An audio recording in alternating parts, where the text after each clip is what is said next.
All right, well, welcome to the Poetry Box Live. And our next featured poet is going to be Kaja Weeks.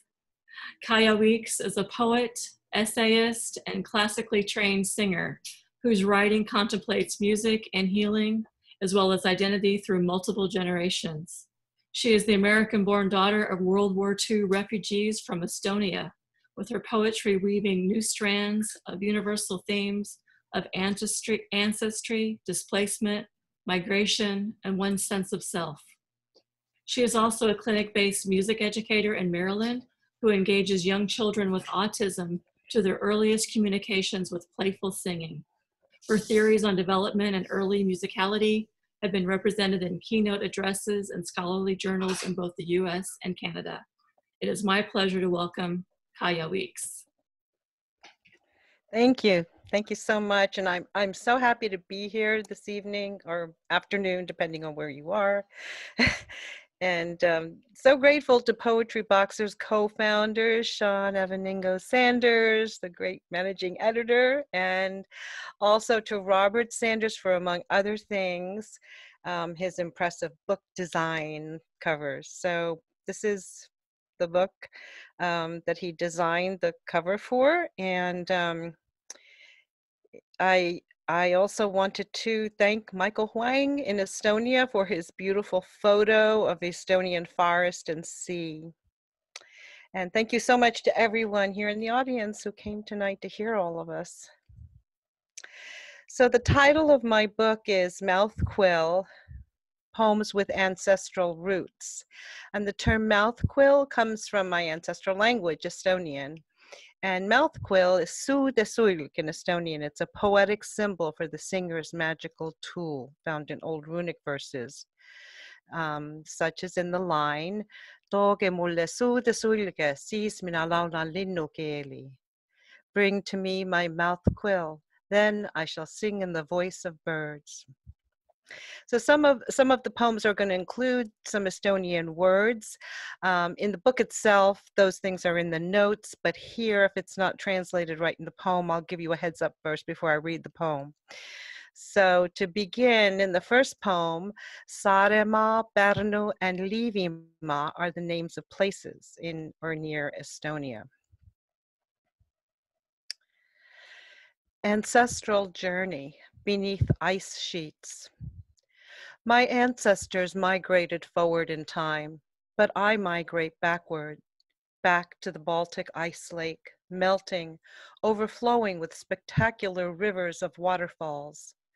Through a chink in cosmic space, I enter, dive below refrozen melt.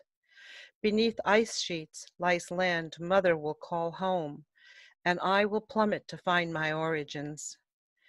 My imagination lacks the capacity to go back as far as the Silurian time, when this Northland lay at the equator, before everything broke and shifted, though it flows through my dreams like annihilation at the edge of time. I will anchor to these instead. Saaremaa Island will emerge from a crystalline basin, crushed remnants of sea life adhering to her granite cliffs.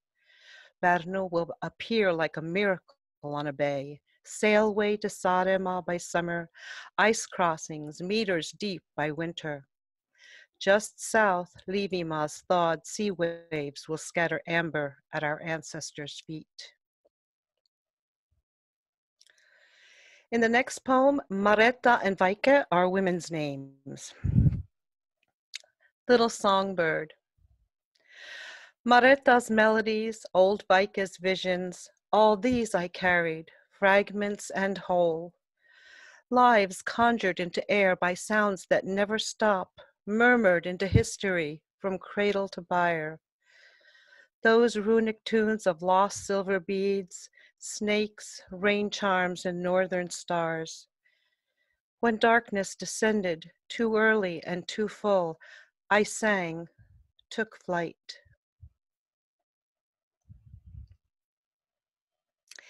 In the next poem, you'll hear the word kannel, and it refers to a stringed instrument similar to a zither. You'll also hear a string of words at the end which represent bird chatter as it's found in Estonian runic verse. Old tunes on spruce. My foremothers cradled harps of northern spruce in their laps. Their strings form my birth ribs, from which plucked tones rise, cluster, and peal. Drawing air to breathe, I taste evergreen. I am a spring twig, just 6. My melody slips its bent tone below the peak of a modal scale, hinting at heartbreak. But by 12, cattle train wheels on Siberian metal haunt me. Their din vanquishes lyric sound, splitting my chest's veneer. Yet, unbidden, vocal cords quiver, resonate, steal space in my bony frame. Ah, I see, it's not my space, but ancestral, where bird warbles became runic songs. Kukuku, bilili, bakvakva. Spirit sees me, wounded gunnelwood sweats amber, pulls me, holds me in primeval sap.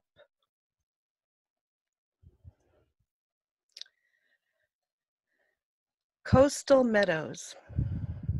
The coastal meadows blaze golden, break blue water, blue sky. A wooden boat nudges through green and purple marsh reeds. Instantly, I am home. I have never been here.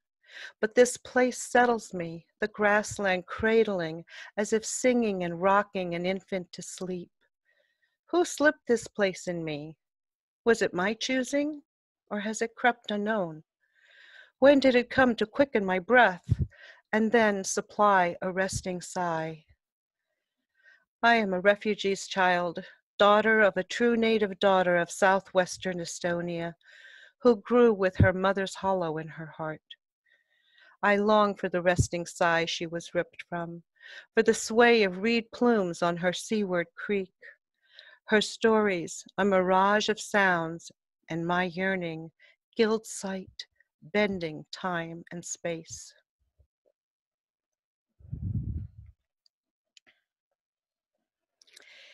In the next poem, the word Eesti means Estonia, and you'll hear a longer phrase quoted from a runic verse that translates to sleep come upon the child's eye. Ancestral journey, the Milky Way. Over bog spirits and sacred groves, our songs will enshrine air. But first, in the vaults of time and space, I will begin as the spirit of an egg carried by the sea to Iberia. Here I will land on a branch of the daughters of Eve and their hunter-gatherer men. As the glacier melts, plants sprout northward, and we will move toward the Urals, threading mountain edges, tundra, and colossal rivers. Through 1,000 summers and winters, some will be left in the river bends, some follow the reindeer north. Some will look heavenward at traces of bird flight, some walk a milky star path westward. Dreams float through moonlit nights, enter open windows, land upon our sleepy brows. Huni tule lapse silma peale. Metrical pulses move our language. First syllables drum the words. Forward until we reach the sea. Eesti.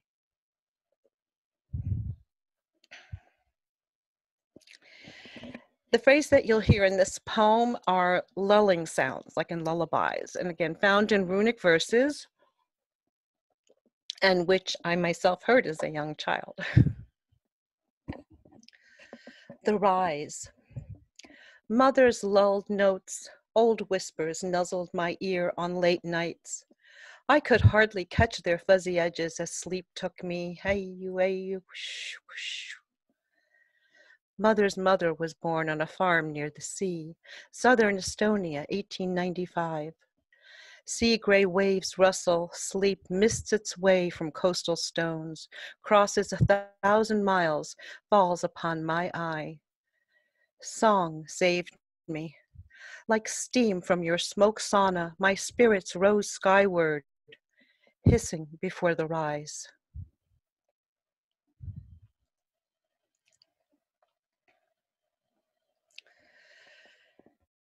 Mouth quill. At home, my stroke-assaulted mother, you startle and confound me. On my childhood bed, we eye each other. Metallic sounds ring from your mouth, wailing not at gods, but from some crucible of the gods. From those northland winds blow low and rise, they ripen. Your incantation pelts the room, the color of blue sorrow. 1 river, 2 rivers, 3 rivers, more. My voice fails. I fear to go there and utter nothing. I offer recorded purity, nuns singing 9th century Christian chant. Gloria laus et honor tibi sit, Rex Christe Redemptor. Isn't this your God? No, you smack the music device, and though words have eluded you for months, deep-throated you decree, this is false death, and renew your endless spell. We are so far from singing together. I don't know how to join you. My mouth quill has stilled. Oh, mezi Maria memekene, honey mama berry, Emma kene helekene, my mother, my dear. Hey you, once you charmed me to slumber on silken nets in this space of braided hair.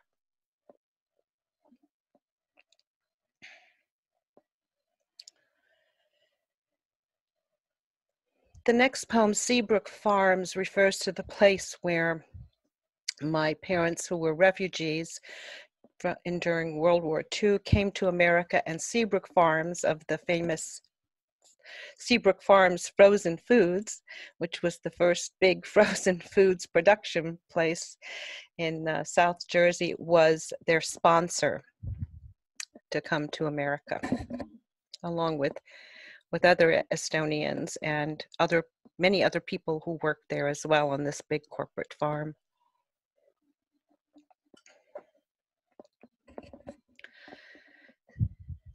Seabrook Farms, 1949. I retrace your shell-shocked footsteps into the new world, but neither prints nor scents endure. Pungent winds rankle vast fields, spinach, peas, and corn, Jersey farmland that absorbed you into their united essence. Like crops squatting in neat long rows, wooden barracks form Hoover Village, where I see you caught in the alley by brutal winds, a pale blue uniform flailing from your waist. A deep tritone whistle blows, harbinger of a 10-hour night shift ahead. You trudge with others, those who fled with you from a landscape riven by flames into the stormy Baltic Sea. The world gone mad with war once more. Forced German labor in exchange for cheating certain Russian death. 5 years in displaced persons camp limbo. Till the blustery voyage on a US Navy ship. Then hauled on the back of Charles F. Seabrook's open farm truck to this rural company town. You mumble home until it rises like a question. I plant my future self in your path, but can't feel you pass through. Please, I can't even be a shadow if I have no object. Not yet born to cruelty or compassion, I don't care that you stand 12 hours at the conveyor belt, falling from exhaustion. I don't care how senselessly day shimmers in your eyes. I will stay and cavort inside your stunned mind until you wake to yourself. But do not fear, Mother. We are not alone.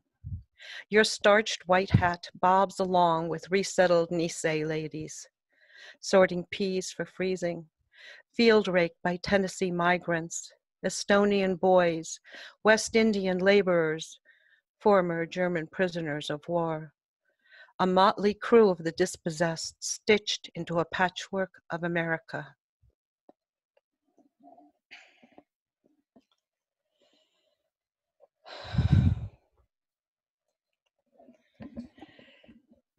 Gathering Grandmother Mealy. At 6, I only knew you by black dress and serious face, a single armoire photo, a sole relative to us in America, your daughter's final refuge.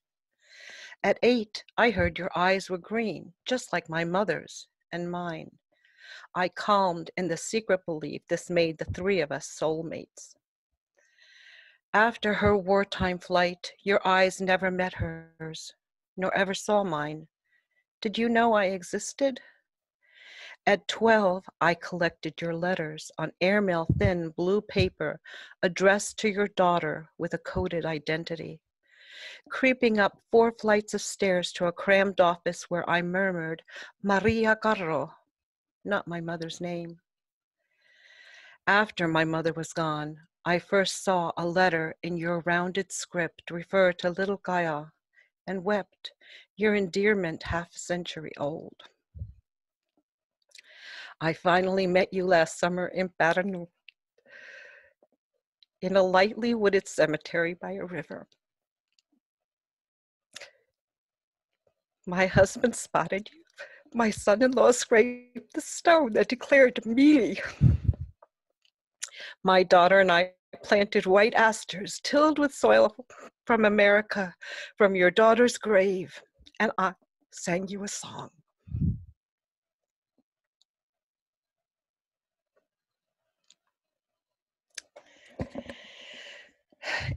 In the last poem that I'll read tonight,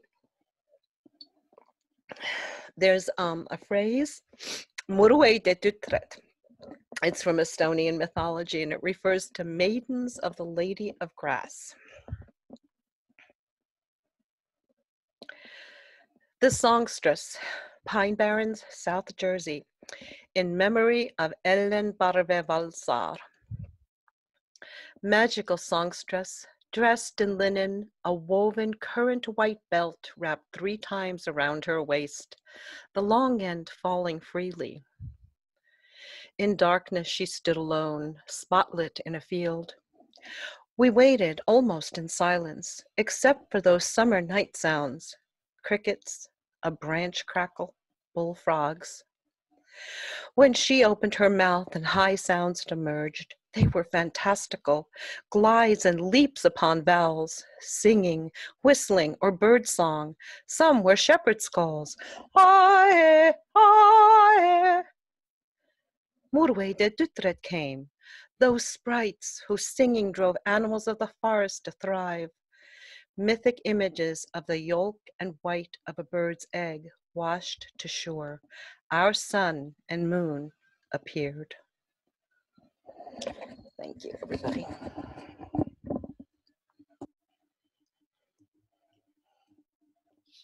Kaja, that was amazing, beautiful. I can certainly see why you were called the little songbird. Your voice is beautiful, and it was really fun to hear the Estonian language. I've worried about all those little accent marks as we were working on your book. You had to work on all those little dots on top of the O's and where I put lines. But now I get to hear what it sounds like, so that was beautiful. And the one about your grandmother's grave, oh my gosh, I really teared up on that one. And the Mouth Quill poem, trying to comfort your mother, just beautiful, stunning work. So thank you for sharing such beautiful lyrical poetry with us today. Thank you. So if you'd like to keep up to date with all of our shenanigans, go to thepoetrybox.com, where you can scroll down to the bottom of the page and sign up for our newsletter. Again, thanks for joining us today. Be safe out there wherever you are, and we'll see you next month.